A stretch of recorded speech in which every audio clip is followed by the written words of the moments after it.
We have a bunch of Buffalo Bills news to catch up on. My final thoughts on Sunday's matchup between the Bills and Dolphins and an injury update from Dr. Kyle Trimble are all coming your way today on Locked On Bills.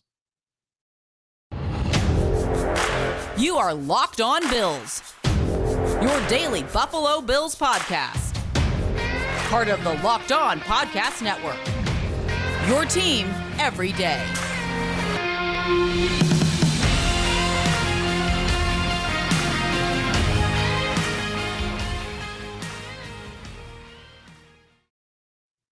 What's up, Bills Mafia? It's Joe Marino from the Draft Network, and I'm your host of Locked On Bills. Happy Friday to you, and thank you for making Locked On Bills your first listen every day. And as a reminder to you, we are free and available on all platforms, including YouTube.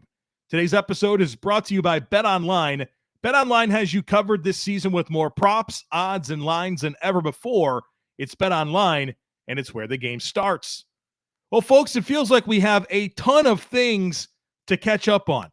Have you ever had one of those instances where you're away from your significant other for a little bit of time and a lot has happened since the last time you saw each other and you have so much that you need to catch up on? I feel that way today as we start this podcast with some of the news that have come through recently about the Bills and other news that impacts the Bills. So we are going to cover all of that today, in addition to my final thoughts on the game between the Bills and Dolphins on Sunday, and, of course, an injury update from banged-up Bills, courtesy of Dr. Kyle Trimble.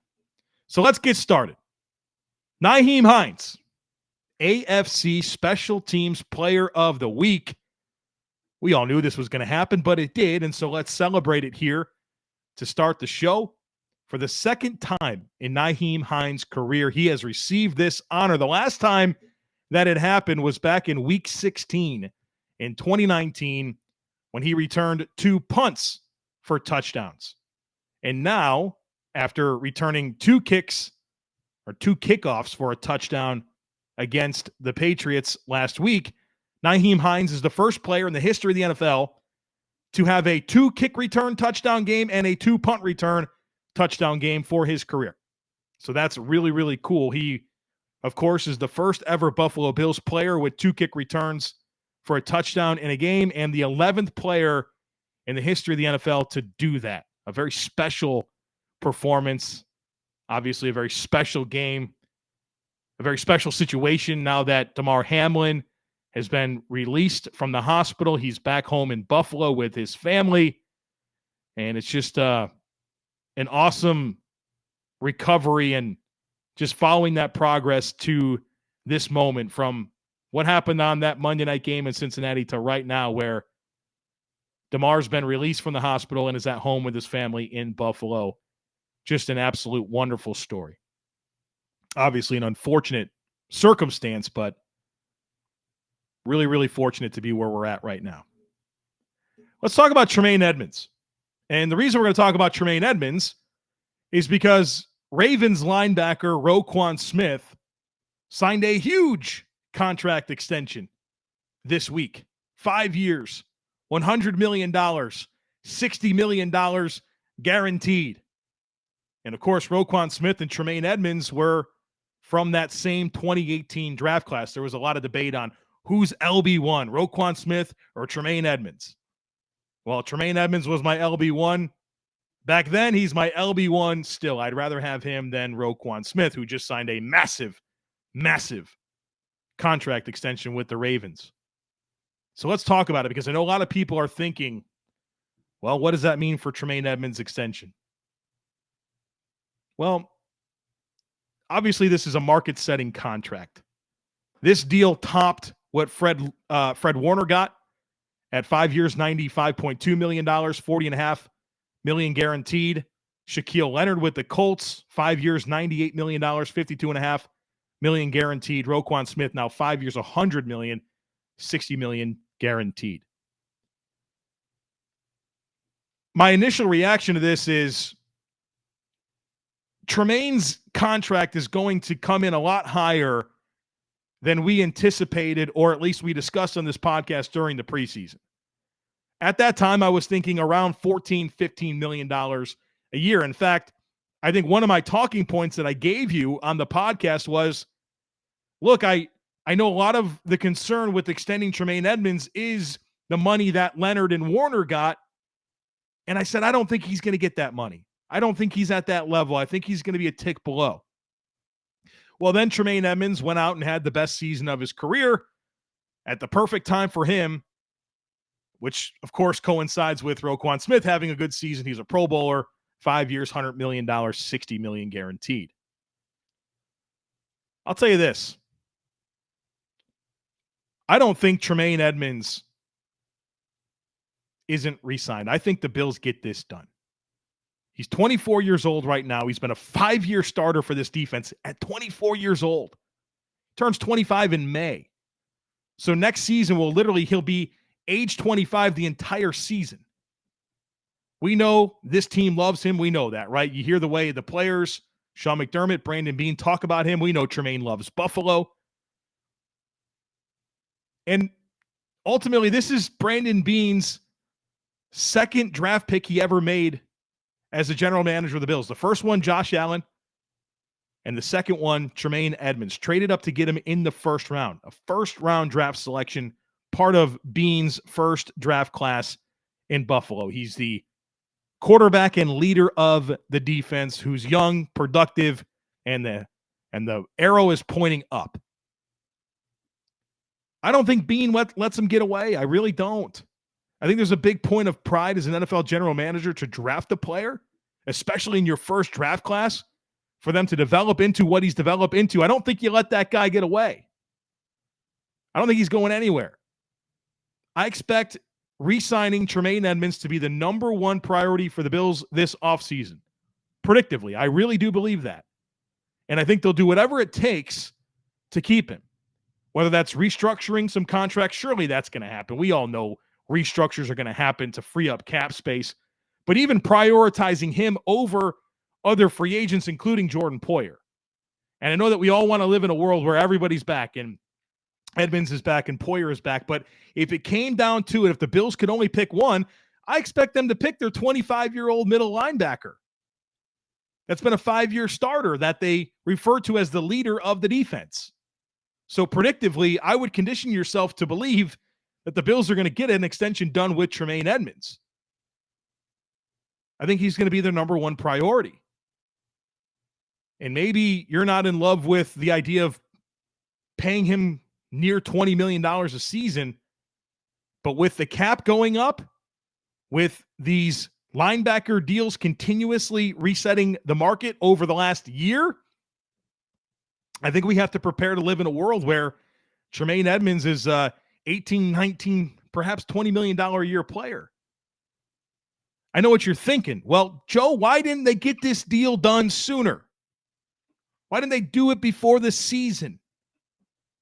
Beane could have got him locked up for less.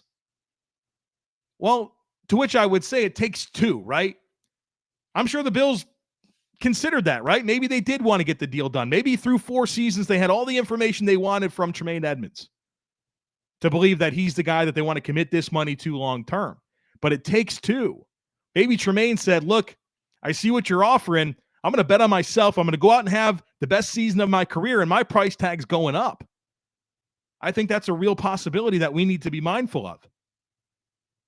So if you're inclined to sit back and get mad at Brandon Beane that he didn't get this contract extension done sooner, remember it takes two, and it's a strong possibility that Tremaine Edmonds wanted to bet on himself and go out there and continuously increase his valuation.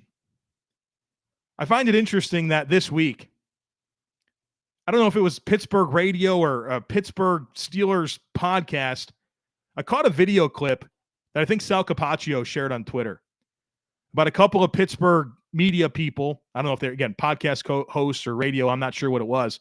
But they were talking about how they think that the Steelers are going to go after Tremaine Edmonds and bring him in. Obviously, they have a big need at linebacker. Devin Bush has really flopped, and Miles Jack flopped as a free agent signing. They need a linebacker.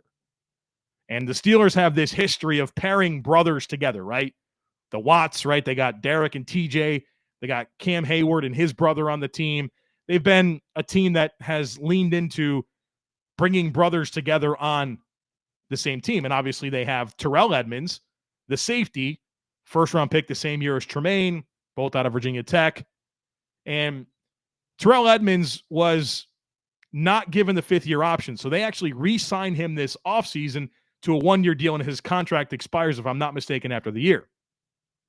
Well, I think as much as you can sit there from the Pittsburgh side of things and say, well, yeah, surely they're going to be interested in pairing these brothers. Well, maybe the Bills are too. Maybe the Bills are thinking re-sign Tremaine and sign Terrell where they potentially have a need at safety. And we can, at a later date, we can talk about Terrell and if the Bills should go after him, and I think he's a fit. I need to watch the tape and feel a little bit more comfortable about that at this point before I really comment on that. But I think you can apply that same logic and apply it to Buffalo, who potentially could have a big need at safety. But at the end of the day here, I just don't think he's going anywhere. I don't. Predictively, I just don't think Brandon Beane and Sean McDermott let this guy get away. And I don't think it's going to be on the franchise tag. I really don't. I would be very surprised if it was a franchise tag because the linebacker tag includes players that factor into that equation like Von Miller, like TJ Watt. It's a ridiculous situation the NFL has that these edge rushers are factored in as linebackers and calculated into the same pool of money that you would pay an inside linebacker. That doesn't make any sense, but that's just the way it is. And it gives, if you franchise tag him, it gives you no flexibility whatsoever to structure the deal to reduce that cap hit in year one, which the Bills are going to absolutely have to do. Bottom line, I just don't think he goes anywhere. And yes, this does impact Tremaine Edmonds' contract. But you know what really impacts his contract? The way he played this year. And leaving no doubt that he's the quarterback and leader of the defense. We saw what this team looks like without him this year, right? He missed 3 games. Wasn't ideal, right? Obviously, this team is better or at its best when Tremaine Edmonds is roaming the middle of the defense. This episode is brought to you by LinkedIn Jobs. These days, every new potential hire can feel like a high-stakes wager for your small business. You want to be 100% certain that you have access to the best qualified candidates available, and that's why you have to check out LinkedIn Jobs. LinkedIn Jobs helps you find the right people for your team faster and for free. You can create a free job post in minutes over at LinkedIn Jobs to reach your network and beyond to the world's largest professional network of over 810 million people. I love the simple tools that they have, like screening questions, to make it easy to focus on candidates with just the right skills and experience so you can quickly prioritize who you'd like to interview and hire. Small businesses rate LinkedIn Jobs #1 in delivering quality hires versus leading competitors. LinkedIn Jobs helps you find the qualified candidates you want to talk to faster. Post your job for free at linkedin.com/LockedOnNFL. That's linkedin.com/LockedOnNFL to post your job for free. Terms and conditions apply. Folks, if you're looking for a delicious treat, you got to try Built Bars. They're awesome. They taste great and they're delicious, but you don't get all the fat and calories. Obviously, we're coming out of the holidays. Everyone wants to eat a little healthier. Well, Built Bars are for you, and they're delicious. Why are they so good? Well, they're covered in 100% real chocolate. That's right, real chocolate. They come in great flavors. I talk about the puffs all the time. They're my favorite. And I don't know how they do it, but they're so good and they're healthy for you. Only 130 calories, 4 grams of sugar, a whopping 17 grams of protein. And for years, I've told you, go to Built.com, and you can still do that. But now you don't have to. You can go and pick up a box of Built Bars at Walmart or Sam's. That's right. You can head to your nearest Walmart, walk to the pharmacy section, and grab a box right off the shelf. And, of course, at a Sam's Club as well. So check them out. You'll thank me later. Built Bars, the best tasting protein bars on the planet.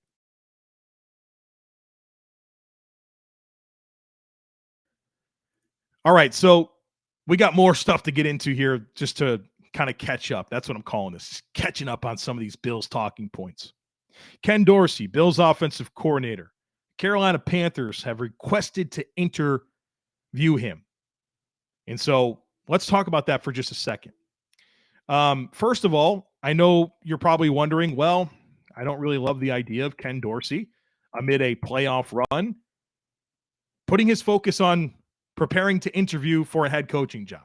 Well, the NFL has made some adjustments to these scenarios that make it a little bit better for teams in the playoffs currently playing for their guys to be interviewed. So let me tell you what those rules are. So for teams that play in the wild card round, that's the Bills, assistant coaches cannot be interviewed until the following Tuesday for Saturday and Sunday games or Wednesday for the Monday game. Secondly, no in-person interviews are permitted with candidates who are employed by other teams until after all wild card games have ended.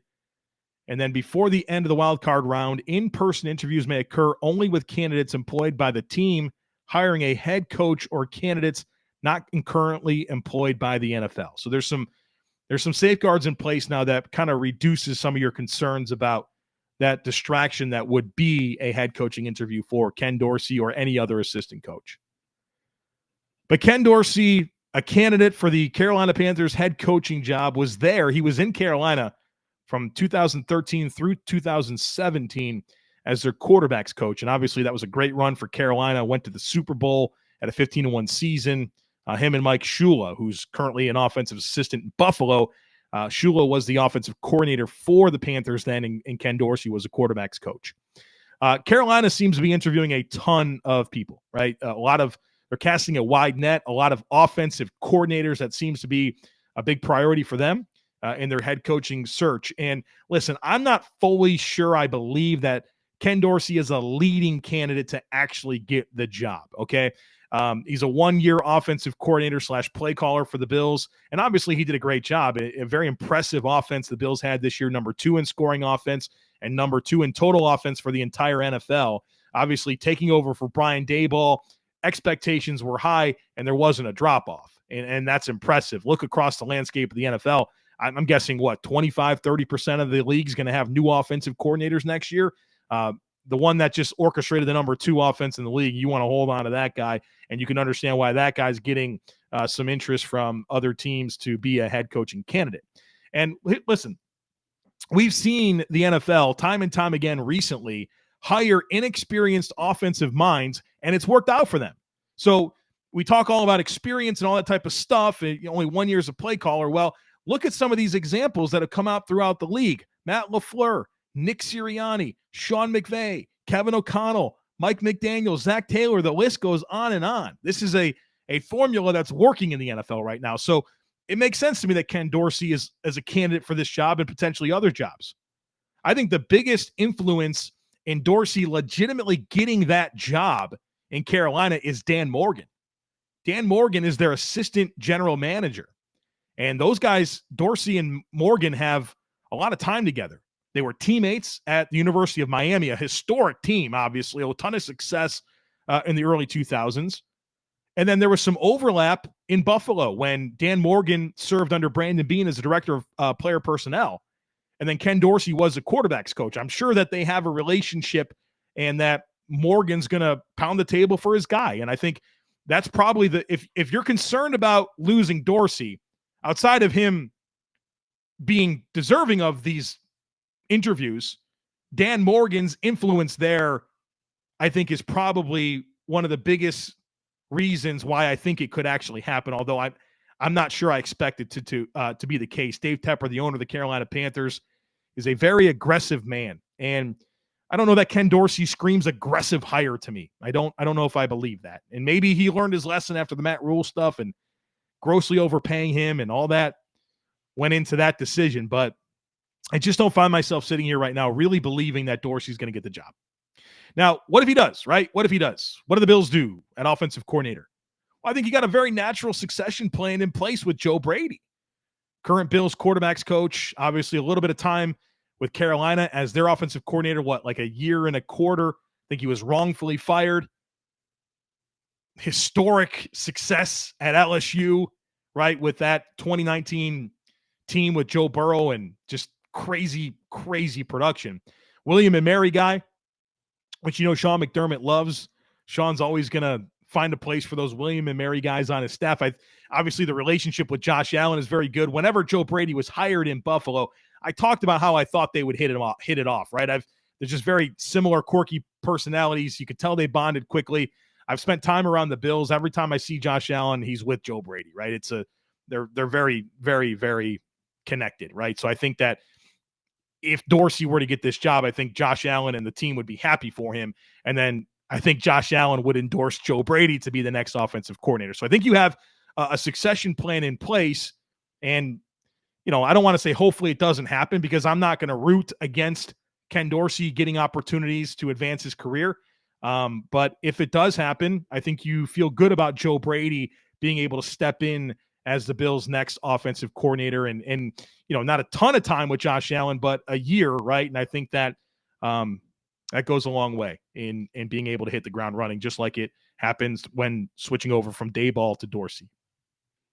We got more newsy stuff to talk about. So it was announced on Thursday that if the Bills and Chiefs meet up for the AFC Championship game, it will be played in Atlanta at Mercedes-Benz Stadium. That's a beautiful venue. I don't know if you've ever been there. I've been there several times. Great place to watch a football game. Obviously, it's a covered stadium, so it'll be indoors. But if the Bills and Chiefs qualify for the AFC Championship game, that's where it will be played. So I guess the good news is not Kansas City. The bad news is also not Buffalo. Now, listen, if it's any other team besides Kansas City, and the Bills get there, it's going to be played in Buffalo. Now, you're counting on the Chiefs to lose to the lowest advancing seed from the wild card round, which is probably going to be either the Ravens, the Chargers, the Jaguars. I think it's unlikely that one of those teams goes into Kansas City and beats them. But if it happens, and the Bills win this week and next week, the Bills and Chiefs will play the AFC Championship game in Atlanta. Now, the big news continues. Micah, Hyde, Jamison, Crowder. We touched on this briefly during Crossover Thursday, but I want to commit some time to it right now here on this podcast. The Bills opened the 21-day window for them to return to practice and be activated, right? We're living in a world right now where Micah Hyde and or Jamison Crowder could be back on the field for the Buffalo Bills this playoff season. And, we've kind of been speculating a little bit about both of these with Dr. Kyle Trimble as, throughout the season as there became some momentum for it. Well, it's here. They're practicing, and there's a chance they play this year. Now, Sean McDermott's already ruled them out, right, for the game on Sunday against Miami. They're not going to play. But you take care of your business against Miami, you're looking at a situation where Micah Hyde can be playing safety alongside Jordan Poyer against the Bengals and Chiefs if you get that far. That's incredible. I mean, that's you'd love to have Vaughn and Micah, right? You love to have both the guys on IR. But I think you feel really fortunate to be able to get Micah Hyde, who's just the best deep ball defender in the league. His football IQ, what he means to the defense. I mean, talk about a boost. Unbelievable. To get an all-pro safety at this point? Fingers crossed, but it feels like there's some real momentum for this to actually happen. And I don't think if it was unrealistic for it to happen, that they would do it. I don't think the Bills are just going to activate them so that they can get some practice time in, right? You're not doing that with established veterans like Jamison Crowder and Micah Hyde. You wouldn't do it just to do it. You would do it because there's a realistic chance they can come in and play. Micah Hyde against the Bengals and Chiefs would be huge. Huge. And as for Jamison Crowder, we may have underestimated that loss, right? Obviously, handled the punt return duties, which have Nyheim Hines has come in and done a great job there, but that slot role has not been as productive as we've seen it in the past when Cole Beasley was manning it. And so now you could live in a world where you have Cole Beasley, Jamison Crowder, and Isaiah McKenzie. I like that. I like that a lot. So hopefully this week of practice serves them well. And you're looking at and you're living in a world next week where you can have Micah Hyde back at safety and maybe even Jamison Crowder in your slot. Other news, Cole Beasley was signed to the active roster, so he's no longer a practice squad player. He's on the active roster. Justin Murray, reserve offensive lineman, was released. Some thoughts here. Obviously, we've talked about what Cole Beasley can mean to the offense if he comes in, and can quickly get up to speed. And hopefully that's the case now that he's had a few weeks to onboard and he's ready to provide some meaningful contributions from the slot. But some thoughts here is, obviously Isaiah McKenzie has a hamstring injury that's kept him out of practice Wednesday and Thursday. We'll talk with Dr. Kyle Trimble about that in just a moment. But with him potentially not being available, you love having Cole Beasley already on the roster, and then it preserves practice squad call-ups for other players. And in the playoffs, you have unlimited practice squad call-ups. It doesn't matter if you max them out during the regular season. You can call up as many players as you want, as many times as you want for the playoffs. So now with Beasley already on your roster, that makes it a little bit easier, I think, to get a John Brown up. It makes it easier to look at some of your defensive tackles, whether that's Brandon Bryan or Cortez Broughton, keeping in mind that Jordan Phillips right now, he hasn't practiced this week either. You can tell he's kind of working through the shoulder stuff. It's nice to know that you can have Cole Beasley already on your roster and commit a practice squad call up to Bryan or Broughton if you need to. Especially with some of the uncertainty with Jordan Phillips. Maybe Jordan Phillips just needs a week of rest. He can come back and help you against the Bengals. So we'll see how that all goes. But obviously a good sign for not only Cole Beasley's ability to make an impact, but some of the flexibility that you're going to have with your practice squad call-ups the rest of the way. The last thing I want to get into here before we talk to Dr. Kyle Trimble, and I'm not going to do predictions this week. It's hard to predict playoff things, right? It's a situation where it doesn't matter how you win. It just matters that you do. And so some of the typical scripts and formulas, you kind of throw them out the window. And, I think we all have an expectation for the Buffalo Bills to win this game at home against the Miami Dolphins, who are supposed to start rookie 7th-round pick Skylar Thompson at quarterback. So just some final thoughts here on my outlook for the game. And again, I'm predicting the Bills win. I think they're going to handle their business. Offensively, I'm really, really believing that the Bills need to make this a space game. Go empty, spread them out, and if you do that, I think you can really accomplish two big-time objectives. First of all, you mitigate their front. They're going to blitz, and they got some really good defensive linemen, and Christian Wilkins and Zach Sealer and Jalen Phillips has been a breakout star at defensive end. Melvin Ingram, Bradley Chubb, they got guys that can rush. Andrew Van Ginkel.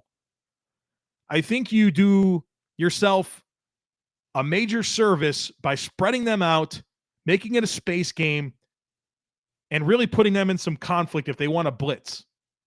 Because you're going to flood the secondary with eligibles. And the worst part about the Dolphins defense is their back seven. They're banged up like crazy.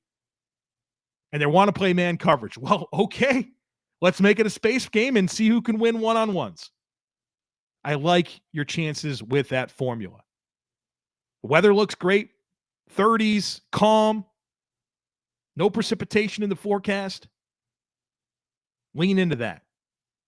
And then just dare them to keep pace with you. Be aggressive, score points, and say, Skylar Thompson, can you go blow to blow with Josh Allen in the playoffs? You like your chances, right? You like your chances. So that's what I'm doing. Pass the ball, get a lead, then lean into your backs and bleed clock and go play the Bengals next week. Or, look, maybe the Bengals don't beat the Ravens. I don't know. They probably will, but I think that's probably a world that we need to live in, that the Bills and Bengals are going to play next week. Offensively, that's what I think you got to do. Make it a space game, mitigate their front, expose their secondary, take advantage of the weather, dare them to keep pace with you. Defensively, I think you need to be mindful of how they might play this game differently with Skylar Thompson as opposed to Tua Tagovailoa. Be mindful of their increased emphasis on the run game, right? I think they're going to run the football, try to shorten the game, limit the possessions, right? That's going to be their script. Run the ball, keep Josh Allen on the sideline, try to stay on schedule, no negative plays, no turnovers with our rookie quarterback in the playoffs. They're going to want to run the football. I think they ran it like 31 times against the Jets last week. And they threw the ball to tight ends a lot more than they ever have this year. I think Durham Smythe got 5 targets. Mike Gesicki got 5 targets. Mike Gesicki led the team in receiving for the first time all season. Durham Smythe, I think he had like 20 catches on the year, 3 of them last week. I think those are some things that are going to be a little bit different. Of course, they're going to try to get the ball to Waddle and Hill, right? That's obviously going to be a big part of what they're going to do. And I think you need to understand that They're probably going to dial up some shot plays to those speedy receivers, take advantage of Skylar Thompson's ability to, move the launch point and be mobile and maybe extend some plays and win outside of structure. But I think you can live with some of that because at the end of the day, they're probably going to want to shorten the game, run the football, play mistake-free on offense. I'm not sure how willing they're going to be to really push the football. Now, I think they're going to have some creative moments. I'd expect trick plays. I would expect weird stuff on special teams. Absolutely. I think they have to empty the kitchen sink to have a chance in this ball game. So you have to be mindful of that stuff. But I think at the end of the day, their script, run the football, shorten the game. Be aware of that. And dare them. Dare Skylar Thompson to make those throws. Now, one thing that I am mindful of, we've seen this Mike McDaniel, Kyle Shanahan offense overcome using depth at quarterback. I feel like every year the 49ers start 3 quarterbacks. The Dolphins this year are going to start 3 quarterbacks, right? Whatever it is about these Shanahan offenses, their quarterbacks get hurt all the time. And I think the sample size is big enough for us to start asking questions as to why that's the case. But they're used to this. That's the point that I'm making. Mike McDaniel has seen this. Obviously, it's a big benefit to Skylar Thompson that he got a chance to start last week, and he's had some moments this year where he's been in the lineup, right? He's not like a guy that's hasn't played any football this year. And they've obviously known all week that he's going to be their quarterback. They knew last week. So he's really had a couple weeks now as their quarterback, and that's going to help him, right? Those reps, that experience is going to help him. But Shanahan, McDaniel, go back to their time together in San Francisco. Jimmy G's hurt. Trey Lance is hurt. They're leaning into C.J. Beathard. They're leaning into Nick Mullins. Those guys had some success. Brock Purdy. I know that's not Mike McDaniel, but that Shanahan offense being able to just plug in some rando 7th-round quarterback and get production.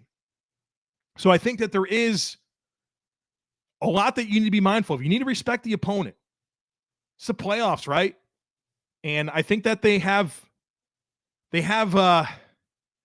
enough experience in this type of a situation to go out and give it a puncher's shot, right? I think in a lot of ways, you've heard me say this week, that in some ways, this makes them a little bit dangerous. I don't think they're going to win the game. I think the Bills are going to handle the business. I think there's a good chance the Bills cover that point spread. If I'm not mistaken, I saw this is the biggest point spread in the history of the wild card round of the playoffs. I think the Bills go out and win this game, but I don't think you can sit back and just, not take it seriously. Because I think that there's some dynamics here just to be mindful of. But defensively, understand the way that they're going to play the game. Run the ball, throw the ball to tight ends, figure out some shot plays. There's probably going to be some creative stuff to give them a puncher's chance. Be ready for weird onside kicks, fake punts, fake field goals, all that stuff.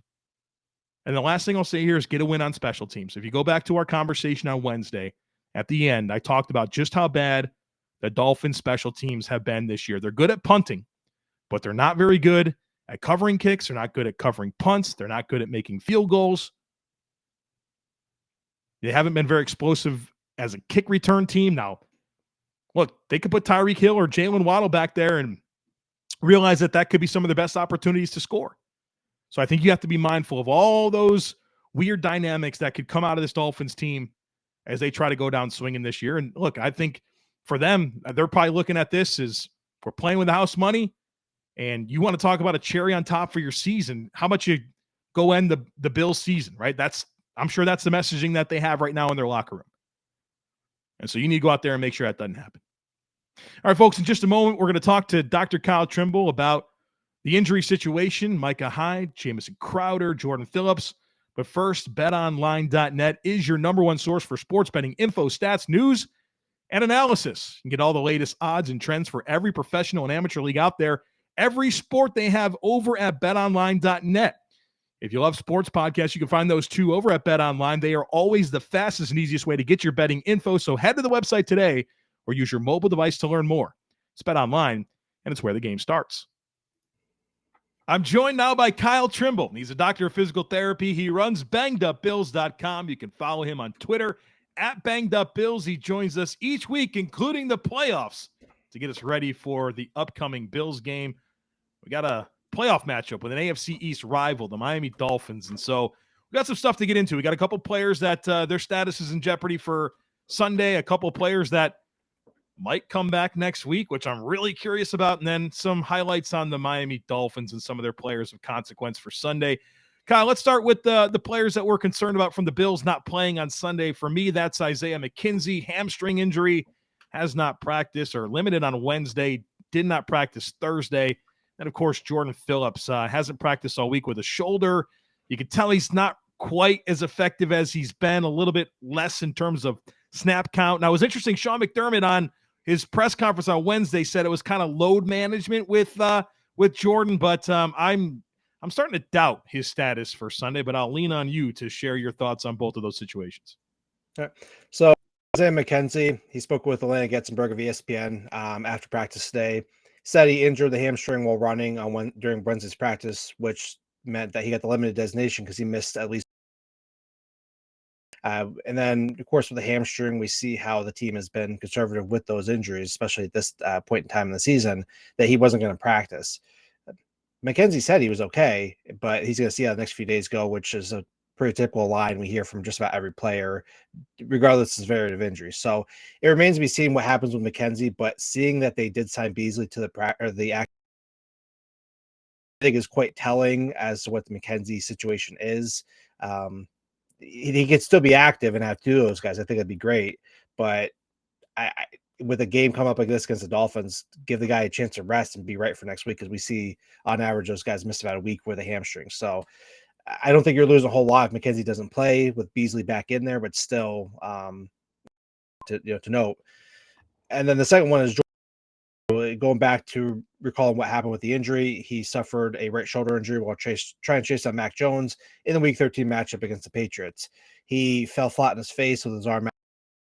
I was hoping for AC joint sprain initially, but less fit a labrum tear, which we've seen more often, and how he's presented after the fact, missing 2 games and then coming back with a big brace on tape and really struggling. That all fits the labrum tear. So think of the labrum tear as being a golf ball on a golf tee, and let's say the golf tee is chipped. Every time you move that ball around, it falls off there. So the same thing happens with the shoulder there. So I'm assuming every time he's blocking, every time he's trying to wrap up tackling, he's either subluxing, which is partially dislocating, or he has dislocated here and there. Because of that, like where he's been reported on an injury, like part of the PR staff or whatnot during the game. But we see him kind of coming out with this dead arm there, and coming from personal experience of having done that in wrestling, it's an odd feeling where everything just feels super weak in there. Like you want to move your arm around and you just can't. So I'm sure he's been doing the load management, like Sean McDermott said in his press conference on Wednesday, but there's a lot of strengthening, stability exercises, just trying to get the shoulder right enough so he could play. But I recall doing stuff to do my normal, activities of daily living, and then he's difference on how much to prepare for. So if he doesn't play on Sunday, that's not a huge loss. I can bring Brandon Bryant, do some of the roster gymnastics they can do, but give the guy a rest, let him get right for the games that really are important. Man, that sounds painful. That it analogy, is. That doesn't sound like fun at all. Now, look, I don't know a ton about labrums, but it feels like a lot of these situations, players try to play through them, and then ultimately, really, the healing comes from surgery. Can this get better? Like, is this actually going to get better, or is it post-surgery when he's actually going to start feeling right? It's probably going to be post-surgery for him. We've seen guys play through torn labrums before. Zay Jones did that back in his rookie year. I think he had it coming out of college. I recall Shaq Lawson tried doing the same thing coming out of college, and then he re-injured it during, I think, OTAs and missed the first part of the season his rookie year. Dalvin Cook has been famous to play through that, and he's dislocated a few times and pops right. So you can. It's an awful feeling to have it pop out, and then when you get back in, it's almost just like waiver relief, and that's just personal experience. But it's not something you want to go through, because it's not fun to have your shoulder hang a few inches out of the socket there. So Phillips is going to gut it out, because his arm, I guarantee you, will be well enough to raise the Lombardi Trophy, if they get to that point. But I don't blame him for gutting it out. But it's not a fun. That sensation of it wanting to pop out is odd. More power to him for continuing trying to gut it out for the next month here. But it's a rough go for right now for him. Well, Kyle, there's been some big news here with Micah Hyde and Jamison Crowder both being designated to return to practice. They got a 21-day window to activate these players. And obviously, we've talked about this a couple of different times throughout the course of the season. So we talked about this possibility, but I guess in the back of my mind, I knew it was a possibility, but accepting it as reality was something I kind of had a hard time with. But here we are. They're not going to play on Sunday, but it feels like there's a world where next week, both of these guys or one of these guys, maybe Hyde, can go potentially if the Bills advance, and you would think they would play the Bengals. Is this possible? 100%. I think it's possible. So I first, since he's going to be the more brief injury, broke his ankle during week 4, trying to do a punt return against the Ravens. Reports later stated that he had pretty clean break of the fibula, which is that outside bone. Doesn't do ligaments attached to the area. So he's been doing really well, working out on the side, coming back. Thankfully, there wasn't that fracture dislocation we see with other injuries, like we saw with Matt Milano and Waddle too when he had his injury in college. So thankfully, it was a more minor injury in terms of the severity, but he's still likely not 100%, but close enough where he could play. This is my personal thought. I think he only gets activated if there's another injury him in there. I don't know who you cut to get him on the roster, but or you could just keep him out until you need him there. So I don't know that he's going to be able to cut all that well off to the left side. I think a lot of his to the right where he can really pivot and push off the right. But that's for Ken Dorsey to figure out at that point and see what he can do there. As for Micah Hyde, that's obviously the biggest thing here. So what I like to point out, and what Hyde to point out too, when he typed out 23 and 23, he had thought September too. Like most of the time, these cervical discectomies with fusions are 6 to 9 month recoveries, and that's normal for the literature. I dug in, but there's some that have been coming back as quickly as 5 months. We see that Micah Hyde could potentially come back and it's just a little over 4 months. I found one case in one of the research articles that came back in 2.5, though that person later reherniated a disc and had other problems there. But that was from like 25 years ago, and they've done different things back then in terms of research and understanding that. So this is an aggressive timeline for Hyde, but it's not unprecedented either. So the big thing is he said he's healed, which means that there's bony fusion in the area, but they want to probably make sure he responds to contact well. And with, he's born red non-contact jersey in practice. Probably want to make sure that he's not going to be getting jarred around, limited range of motion in his neck, of the symptoms he had before, the radiculopathy, which we see that numbness, tingling. I don't think he should have any of this stuff, but once again, it's aggressive timeline, but it's a playoffs. Bend the rules a little bit in terms of rehab protocols. I think Crowder comes back if there's a spot for him, but I think Hyde comes back because he's going to be healthy enough. There's no reason at this point, activated to 21-day practice window, why one. Yeah, they're not activating him to get a few extra weeks of practice in that he's Yes. not going to play, right? I mean, these Absolutely. aren't rookies. Maybe if it was a rookie, right, you'd love to see him just go through the motions. But Yes, oh man, if he's back for the Bengals game, I got chills, man. I got chills. I'm excited about that. Let's talk about the Dolphins here for just a second. I've kind of briefed everyone on some of their injuries throughout the course of the week, but I think the two that really pop for me are Teron Armstead, and he's got a laundry list of injuries, kind of he's a great player, man, but injuries has plagued him his entire career. And then, of course, Raheem Mostert with a thumb injury where, he had broke it. He had surgery this week, but there's still some thought that he could play on Sunday. Those are obviously the two most interesting to me. I feel like if you go through this situation, the right tackle, Brandon Shell, I don't think there's a world where he plays. Obviously, Tua has been ruled out for this contest. Looks like Waddle and Hill are on track. Bradley Chubb's going to play with the club. I love that rhyme. That's fun. And then Xavier Howard, no designation from him. We know he's kind of battling through a knee, but you go back to who's really in jeopardy. I look at Armstead and Mostert and would love to hear any thoughts you have on both of those players. the Dolphins injury report has been a mess this year. For anybody that's been following the site, I've been covering the AFC East as a whole this year, and it's just been like this all year, and it's been a bane of my existence. I'm just like, when's this going to end for them? Bills season, but it's the Dolphins too. So I'm going to hit on Teron Armstead briefly since he's been dealing with just injuries left and right. He suffered a toe injury back in week 1. Based on how it's been progressing, he's not been able to practice. He's been able to go entire weeks without practicing and then playing.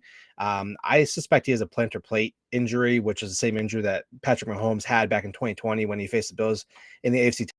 requires surgery, and Armstead doctor did recommend surgery right after it happened there. So he's been working his way through it.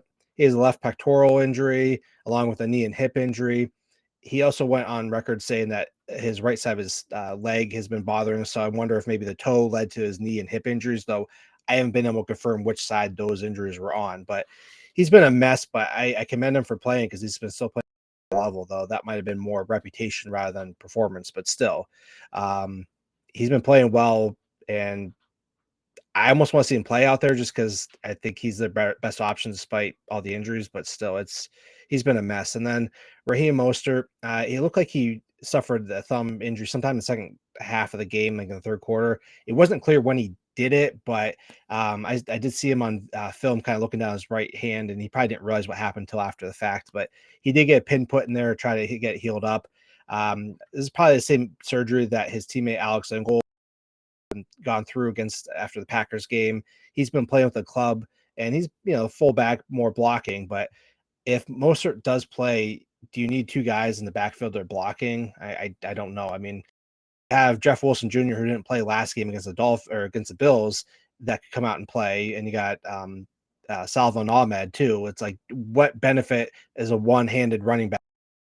Useless in the passing game, limited game. So I don't know that he plays, but I'm sure he's going to try to because it's playoffs. So the Dolphins are a mess. It works to the Bills' advantage, but still, you want to play your opponent if you can.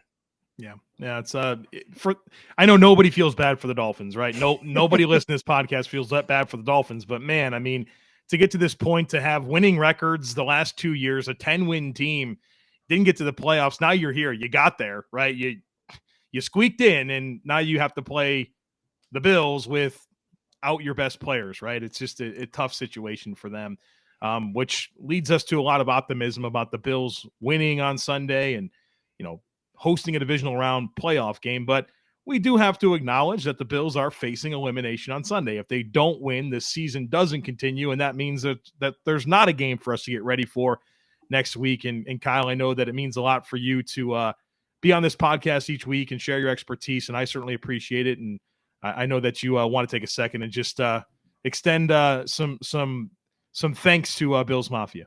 Yeah, I find I'm doing this every year where I assume I'm going to talk to you guys for the next month here, but that's not ever a given. So I like to get this out of the way, but thank you for everybody who listens. I mean, it's really cool when everybody's on Twitter, Facebook, Reddit, Instagram. I even had somebody on LinkedIn reach out and say how much they enjoy Locked On Bills. And that's a testament to Joe's work every day on this. And I appreciate him letting me come on for 10 or 15 minutes to talk about the injuries. That's something I truly enjoy doing. And when people get satisfaction out of the work that Joe does, the work that I do, it's a cool feeling. And so I genuinely appreciate the positive feedback that I get from everybody.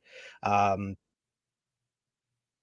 injuries, but it's something I enjoy. It allows me to have my niche within the fan base, and I get to mold my professional career and my fandom together. I mean, that's pretty cool. So, I mean, I just want to thank everybody for supporting me, supporting Joe, supporting the show. I mean, it's cool to see how this thing has grown, and this wouldn't be possible without anybody listening, reading, consuming the content. So thank you, and go Bills. I appreciate that, Kyle. We appreciate you. And we're going to talk again next week, my guy. So we got that out of the way. So whenever the Bills season ends, you can go back and listen to that. Hopefully we're talking into February, but nonetheless, it's always very nice of you to share those kinds of words. And we've been doing this for a few seasons now. And so it's really been a staple of my process as well. And I love learning from you. The people I like to listen to when it comes to podcasts, or people that I want to bring in onto this show alongside me, are people that I can learn something from. And I get that every week from you. So thanks as well for everything you do and bring to this podcast each and every week. Folks, the hay's in the barn. There's nothing more we can do. We've talked about it all here on this podcast this week for the Buffalo Bills to go out there and beat the Miami Dolphins and advance the next round of the playoffs. So with that said, go Bills. And as always, I kindly ask that you share, subscribe, rate, and review the podcast. Have a great weekend, and I look forward to catching up with you after the game.